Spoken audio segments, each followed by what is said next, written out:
Hey lovers, it's Natalia Kills, and you are watching WinkBall.com. Shut your mouth and close the door. I wanna watch you while you take it off.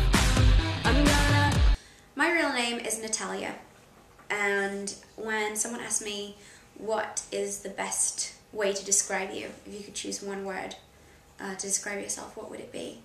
And for me, it was the word kills. And not in the sense like, oh god, there she goes, killing her ex-boyfriend again.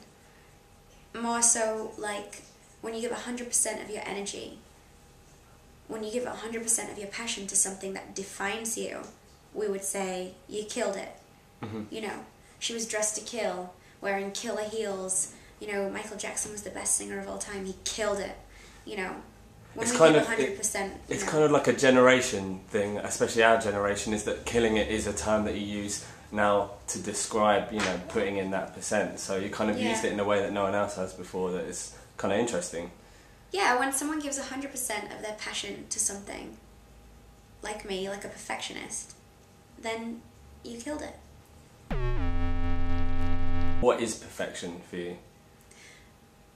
The only way to achieve perfection is to realize that it doesn't exist, and that you just have to find happiness. To me, that's perfection. And are you finding that happiness?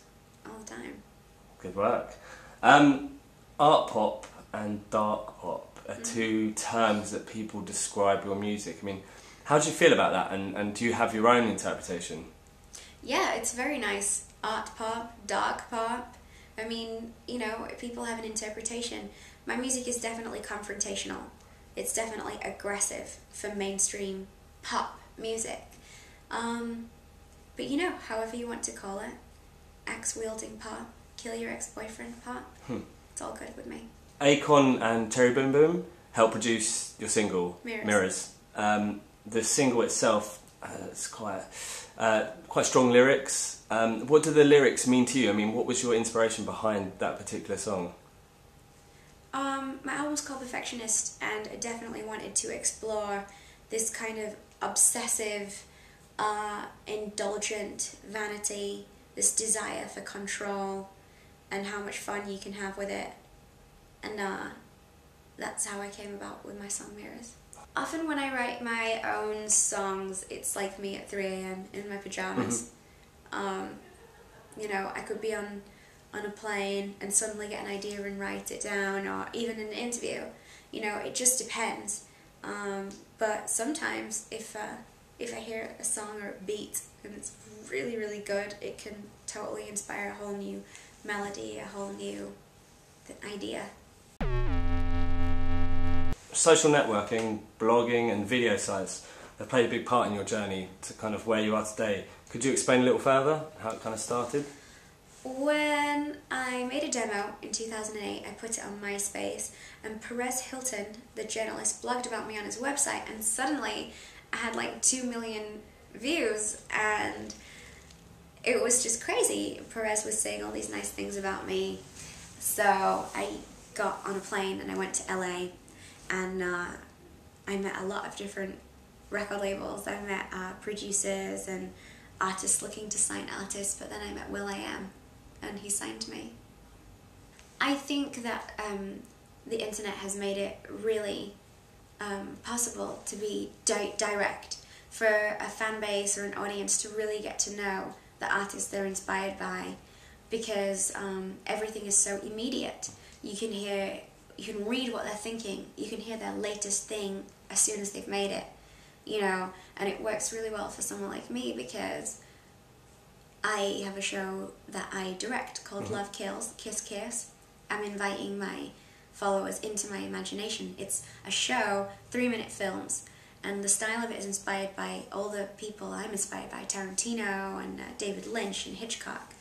And you know, it's really nice for people to just be able to log on and see, okay, not only is this what she's inspired by, here are influences, but these are the things she thinks about when she's lying awake at night, when she's stuck in traffic. It's me being me, but in my own head. And I think it's really nice to use the internet and YouTube to invite people into my head.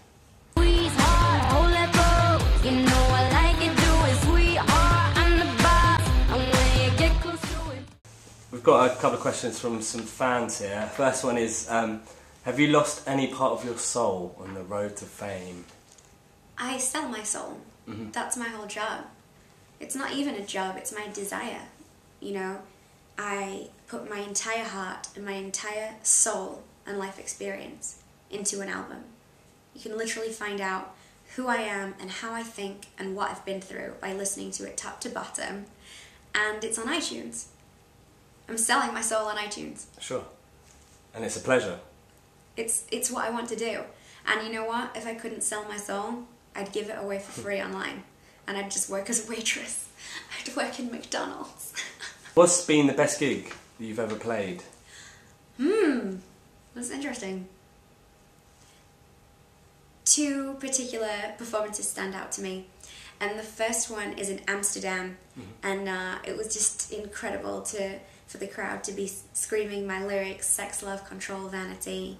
And, you know, just the venue was incredible and Amsterdam is just beautiful. And also a second show sticks out. I performed live with a band at what was it? It was an awards show.